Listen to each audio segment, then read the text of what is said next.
this, then no, they're still discriminated against.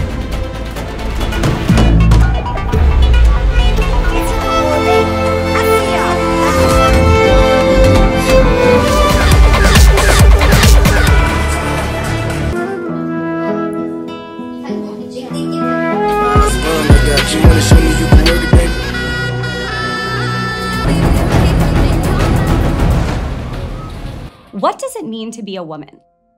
What did it mean centuries ago? And what does it mean? 20,000 এর মতো আছে, মোটামুটি 30,000 এর মতো, এই তো 25,000 এর মতো। আর বাজেট থেকে পাঁচের মধ্যে 3 পিসের জন্য 20,000, তাও 10 আপনাদের সবই আছে, নিজের বাবার হাজবেন্ডের সবার, বাবার ভাইই দেয় এমন না 10,000 12 করে 5,000 6,000 এরকম, এর থেকে 10।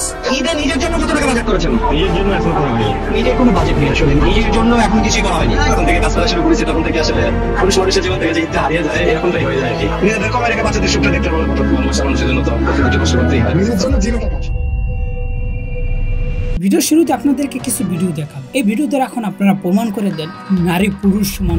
এখানে বলেন তো কার অধিকার সব থেকে বেশি, আর কার অধিকার খর্ব করা হয়েছে? কেউ হাজার হাজার টাকার বাজার করেছে, কেউ একেবারে বাজারই করেনি। নারী পুরুষ সমান অধিকার হলো কেমন, এবং এই জায়গায় কার অধিকার সব থেকে বেশি হয়েছে এবং কাদের অধিকার সবচেয়ে বেশি প্রাধান্য পেয়েছে? আমাদের বাংলাদেশ থেকে শুরু করে এখন সারা বিশ্বে ফেমিনিজম নিয়ে কথা বলা হচ্ছে। নারী পুরুষ সমান অধিকার থাকবে, নারীদের যেমন অধিকার থাকবে পুরুষেরও তেমন অধিকার থাকবে। এই তো পুরুষ কত টাকার বাজার করেছে, কত টাকার কেনাকাটা করেছে, পুরুষ কত টাকা নিজের জন্য কেনাকাটা করেছে, আর নারী কত টাকা নিজের জন্য কেনাকাটা করেছে। আপনারা যদি একটু হিসাব নিকাশ করেন আপনাদের কাছে দিবলোকন স্পষ্ট হয়ে যাবে এই জায়গায় কার অধিকার খর্ব করা হয়েছে। সারা বিশ্বে সবসময় বলা হয় নারীর অধিকার রক্ষা করতে হবে, নারীর অধিকার তো রক্ষা হয়েছে, এখন কিন্তু পুরুষের অধিকার রক্ষা হয়নি। আর ফেমিনিজম শব্দটা কে তৈরি করেছে এবং কোন কারণে তৈরি করা হয়েছে? পৃথিবীতে এমন একটি সময় অতিবাহিত হয়েছিল যে সময় নারীদেরকে জিন্দা কবর দেওয়া হতো এবং নারী সন্তান জন্ম নিলে মানুষ খারাপভাবে উপস্থাপন করতো এবং তার খারাপ লাগতো। এখনো কিছু জায়গায় নারী সন্তান জন্ম নিলে মানুষ কষ্ট পায়, যার সন্তান হয় তারা কষ্ট পায়। এখন বর্তমানে পুরুষের অধিকারের জন্য পুরুষদের এখন আন্দোলন করা দরকার, কিন্তু পুরুষরা কখনো আন্দোলন করবে, কিন্তু পুরুষের এখন আন্দোলন করা দরকার। পুরুষের অধিকার হরণ করা হচ্ছে, নারীদের অধিকার কোনো জায়গায় এখন বর্তমান হরণ করা হয় না, উল্টো দিকে নারীদের উপর নির্যাতন করা হয় না, এখন পুরুষদের উপর নির্যাতন করা হয়। এবং পুরুষরাও যে নির্যাতন হইতে পারে এখন বিশ্বের মানুষ এবং বিশ্বের আইন আদালত বিশ্বাসই করতেছে না। পুরুষরাও যে নির্যাতনের শিকার হতে পারে বিশ্বের আইন সংস্থা এটা বিশ্বাসই করতেছে না। পুরুষদের উপর টর্চার হতে পারে, মানসিক নির্যাতন হতে পারে দিনের পর দিন, বছরের পর বছর। আপনার আশেপাশে আপনার ঘরে দেখেন, আপনার ভাই বোনের দিকে তাকান, আপনার মা বাবার দিকে তাকান, আপনার প্রতিবেশীর দিকে তাকান, তাহলে আপনারা দেখবেন কিভাবে পুরুষদের উপর দিনের পর দিন মানসিক টর্চার করা হয়। এখন আপনি বলেন তো পুরুষের অধিকার হরণ করা হয়েছে নাকি নারীদের অধিকার হরণ করা হয়েছে? এই মুহূর্তে এখন পুরুষদের অধিকারের জন্য পুরুষের আন্দোলন করা দরকার, কিন্তু পুরুষরা কখনো করবে না। নারীদের মতো এতটা বেকুব না যে অধিকার হরণ করলে যারা আন্দোলন করতে হবে। এতক্ষণ তো বললাম নারী পুরুষের অধিকার হরণ করেছে। এখন যদি আপনি অফিস আদালতের কথা যান, আইন ব্যবস্থার দিকে যান, সেই জায়গায় আপনি যাকে মামলা দিতে যান, মামলা দিতে যাই যদি বলেন আমাকে অমুক নারী হয়রান করেছে, তারা আমাকে ব্ল্যাকমেল করেছে এবং বিভিন্নভাবে আমাকে হুমকি দিয়েছে, আপনি যদি এই কথা বলেন আপনার অভিযোগ তো কেউ শুনবেও না এবং সাথে সাথে আপনার সাথে ঠাট্টা করবে, আপনাকে বলবে মহিলা আপনাকে ব্ল্যাকমেল করে, এটা হতেই পারে না। আপনি যদি রাস্তাঘাটে চলেন, কোনো মহিলা আপনাকে হাত তোলে, যদি মহিলা হাত তোলে তাহলে মহিলা হবে সাহসী, আর আপনি যদি হাত তোলেন তাহলে আপনি হয়ে যাবেন অপরাধী। মানুষ দেখবে না, আশেপাশের রাস্তাঘাটের কোনো মানুষই দেখবে না অপরাধ টাকার। মহিলা হাত তুলছে মানে মহিলাই নিরাপদ, আর পুরুষের গায়ে যেহেতু হাত দিয়েছে পুরুষ অপরাধ।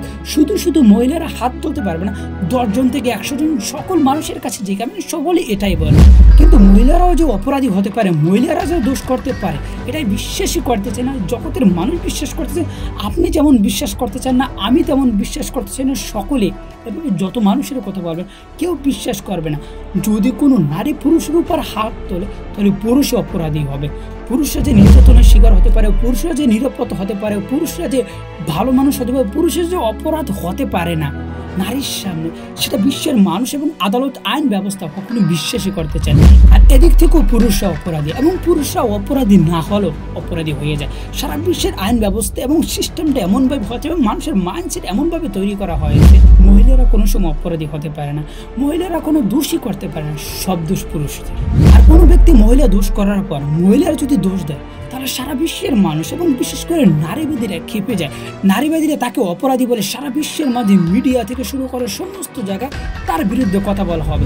যদিও সেই পুরুষ সত্য কথা বলেছে, ন্যায়ের কথা বলেছে এবং মহিলা আসলেই দোষ করেছে, তারপরও মহিলার দোষের বিরুদ্ধে কথা বলার কারণে সেই পুরুষই অপরাধী হবে, সেই মহিলা অপরাধী হবে না। অন্যদিকে আপনি আইন বিচার সালিশে আপনি যেদিকে যাবেন সেই জায়গায় মহিলাদের কথা প্রাধান্য দেওয়া হবে। মহিলারা যেটাই বলবে সেটাই অফিস, আদালত, আইন বিচার ব্যবস্থা সব জায়গায় মহিলার কথাই প্রাধান্য হবে, মহিলার কথাই সর্বশেষ কথা হবে। কিন্তু যদি কোনো পুরুষ ব্ল্যাকমেল করে তাহলে এটা ব্ল্যাকমেল হবে, তিনি ভয়ঙ্কর রকমের অপরাধী করবে। সমস্ত অফিস আদালত, সারা বিশ্বের মিডিয়া এবং যত মানুষ আসে ফ্লবে প্রচার করবে এই মানুষটা অপরাধী করেছে, সে মহিলাকে ব্ল্যাকমেল করেছে।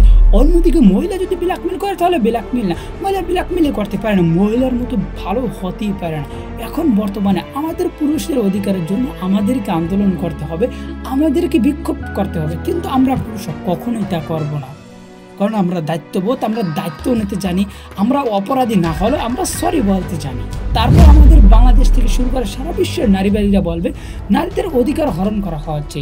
আর যে সময় পুরুষের অধিকার হরণ করা, সে সময় নারীবাদীর কোনো কথাই থাকে না, সে সময় তারা মুখে তালা মারে রাখে। কিন্তু কোনো নারী যদি কোনো জায়গায় কষ্ট থাকে, কোনোভাবে যদি কোনো জায়গায় নারী হয়রানি হয়, যদিও সেই নারী অপরাধী সেই জায়গায় হয়ে থাকে, তারাও নারীবাদীরা বলবে পুরুষরা অপরাধী। এই সমাজের পুরুষরা নারীদেরকে ভালো চোখে দেখে না, নিচু চোখে দেখে। আর নারীবাদীরা এই সমস্ত কথা বলে নারীদেরকে খোলামেলা পোশাকে, ছোট ছোট পোশাকে এবং সিগারেটের টান দিয়ে ধোয়া উড়িয়ে এইভাবে চালাতে চায় নারীদেরকে। নারীবাদীরা নারীদেরকে খোলামেলা পোশাকে বাজারে ছাড়তে চায় এবং তাদেরকে পণ্য হিসাবে বিশ্বের মাঝে উপস্থাপনা করতে চায়, যার ফলে পণ্য যত পুরনো হয় পণ্যের দাম তত বেশি কমে যায়। যখন থেকে 30-40 বছর আগে যখন নারীবাদীরা ছিল না, সোশ্যাল মিডিয়া থেকে শুরু করে এই ধরনের ট্রেন্ডিং ছিল না, সে সময় আমাদের বাংলাদেশের নারীদের আবার সারা বিশ্বের নারীদেরকে সম্মানের নজরে দেখা হতো এবং নারীদেরকে সম্মান করতে এবং নারীদেরকে বিবাহ করার সময় নারীদেরকে টাকা দেওয়া হতো, মোহর দেওয়া হতো। কিন্তু এখন যতই দিন যাচ্ছে ততই নারীকে বিবাহ করার সাথে সাথে নারীর কাছ থেকে যৌতুক হিসেবে টাকা নেওয়া হয়, কারণ নারী বাইরে যেতে যেতে নারীর মূল্য কমাই ফেলাইছে, তারা পুরাতন হয়ে গেছে। আর পুরাতন নষ্ট জিনিস যখন কোনো মানুষ নেয় তখন ভালো করার জন্য বা রিপ্লেস করার জন্য বা ওটা চালাই যাওয়ার জন্য, নিজের কাছে রাখার জন্য, ইউজ করার জন্য ওর পিছনে টাকা খরচ করতে হবে। ওর পিছনে যে টাকা খরচ করবে সেটা তার পরিবারের কাছ থেকে নিয়ে আসা হচ্ছে যৌতুক হিসাবে। যত নারীরা নারীবাদীদের মতো স্বাধীনতার নামে যত খোলামেলা পোশাকে মানুষের সামনে আসবে, পুরুষের সামনে আসবে, ততই তাদের দাম কমবে আর যতই দিন যাবে তাদের যৌতুকের মান আরও বেশি বাড়বে। এখন বিশেষ করে নারীবাদীরা সোশ্যাল মিডিয়া থেকে ইন্টারন্যাশনাল মিডিয়া থেকে সমস্ত জায়গায় এখন নারীরা প্রথম সারির মানুষ। তারপরও নারীবাদীরা বলবে নারীদের এখন সমান অধিকার হয় না, নারীদের স্বাধীনতা এখন আমাদের বাংলাদেশে নেই এবং পুরুষরা নারীদেরকে নিচুভাবে দেখে। আমরা পুরুষরা যদি এখন বলে আমাদের সম্মান হরণ হচ্ছে তাহলে এটাই হবে বাস্তব এবং ন্যায়সঙ্গত কথা হবে, কিন্তু নারীবাদীরা এটা মানবে না। রাস্তাঘাটে পুরুষের মতো তারা দিনমজুর হতে চায়, সারা দিন রাত কষ্ট করে তারা কামাই করে পুরুষদেরকে খাওয়াইতে চায়। নারীবাদীরা সবসময় বলে তারা সমান অধিকার চায়, কিন্তু তারা কষ্টের বেলায় সমান অধিকার চায় না, তারা শান্তির বেলা, আরাম আয়েশের বেলায় তারা সমান অধিকার চায়, কিন্তু কষ্টের বেলায় তারা কখনো সমান অধিকার চায় না। সেটা আপনি ইন্টারন্যাশনাল মিডিয়ার দিকে তাকান লাগবে না, আমাদের বাংলাদেশ সোশ্যাল মিডিয়া থেকে শুরু করে আমাদের বাংলাদেশের ন্যাশনাল মিডিয়ার দিকে তাকালে আপনি বুঝাবেন দিবালোকে স্পষ্ট হয়ে যাবে। বিশেষ করে এখন পুরুষের সাথে কি পরিমাণ বৈষম্য করা হয়েছে সেটা এবার ঈদের বিভিন্ন ফুটেজের মাধ্যমে দিবালোকে স্পষ্ট হয়ে গেছে।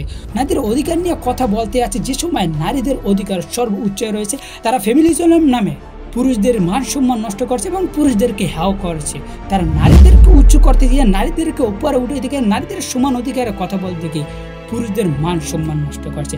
তাই আমাদেরকে সতর্ক হতে, বিশেষ করে নারীবাদীরা যে সমস্ত কথা বলবে তাদের বিরুদ্ধে আমাদের কথা বলতে হবে এবং আমাদের নারীদের যে সমস্ত কাজ করা দরকার, যেটা আমাদের রাষ্ট্রের জন্য বলো, আমাদের নারীদের জন্য বলো, আমাদের পুরুষের জন্য, সকলের জন্য যেই কাজটা বলো সেটা আমাদের নারীদেরও করতে হবে, যেমন পুরুষেরও তেমন করতে হবে। আমাদের পুরুষদের নারীর প্রতি যেমন সম্মান দেখাতে হবে, তেমনিভাবে নারীদের পুরুষের প্রতি তেমন সম্মান দেখাতে হবে। আমরা সকলে মিলেমিশে যদি যার যার দায়িত্ব সে যদি পালন করে, তাহলে আমাদের নারীবাদীরা যে ফেমিনিজম নামে আমাদের পুরুষদের বিরুদ্ধে যে হেড সরাচ্ছে সে হেড এখনই বন্ধ হয়ে যাবে। আর এই বিরুদ্ধে ফেমিনিজম নিয়ে যে কথা বললাম এবং নারীবাদীদের কথা যে স্বাধীনতার নামে তারা নারীদেরকে বেহায়া উপস্থাপনা এবং খারাপভাবে যে উপস্থাপনা করতে হবে, মার্কেটের পণ্য হিসাবে নারীদেরকে যে উপস্থাপনা করতে চাইতে আছে, এই বিষয়ে না আপনাদের কি মন্তব্য অবশ্যই নিচে কমেন্ট করে আমাদেরকে জানাই যাবে।